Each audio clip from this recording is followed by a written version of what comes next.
Cincinnati has less than 25 hours to restart construction on the streetcar or lose federal funding. The city has already spent $34 million on the project, and a study released today says there could be a $20 million difference between canceling and completing the streetcar.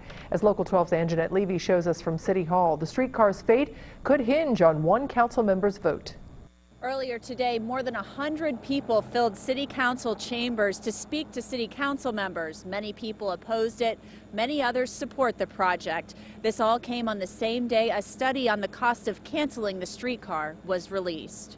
This is just nothing but an amusement park ride. The benefits of this project are not zero. They came in droves for one of the streetcar's last stands. Even construction workers who were building the streetcar line spoke about possibly losing their jobs. I have to tell my kids, I was going to get you that bike.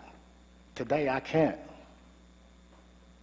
Maybe the week after Christmas, when my unemployment starts, I can get you that bike. The neighborhoods are really in terrible shape.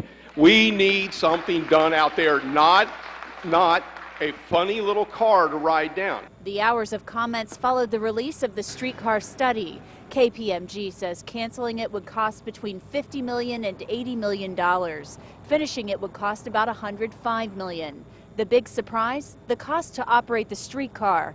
The study says, excluding fares, it's about $2 million a year, which is pushing Vice Mayor David Mann to support it. $2 million, it's real money, but if they do anything at all, the city's exposure begins to get to be a pretty small number, and that cannot be a reason not to go forward. The operating expenses have been a sticking point for Councilmember Kevin Flynn, who's on the fence.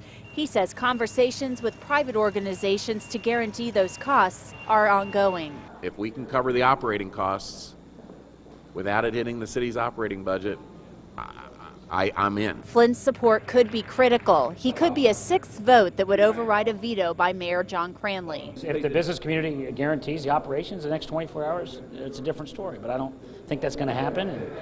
And, but barring that, yes, I intend to veto. Meanwhile, the streetcar clock is ticking. The feds will pull $45 million in funding tomorrow at midnight if construction doesn't restart. And no amount of talking will stop that. Cincinnati is going to be known not as the Queen City, but the Quit City. The authors of that study will present it to City Council tomorrow morning at the Streetcar Committee meeting. After that, a special council meeting will be held and a vote will be taken. Reporting from City Hall, Angenette Levy, Local 12 News.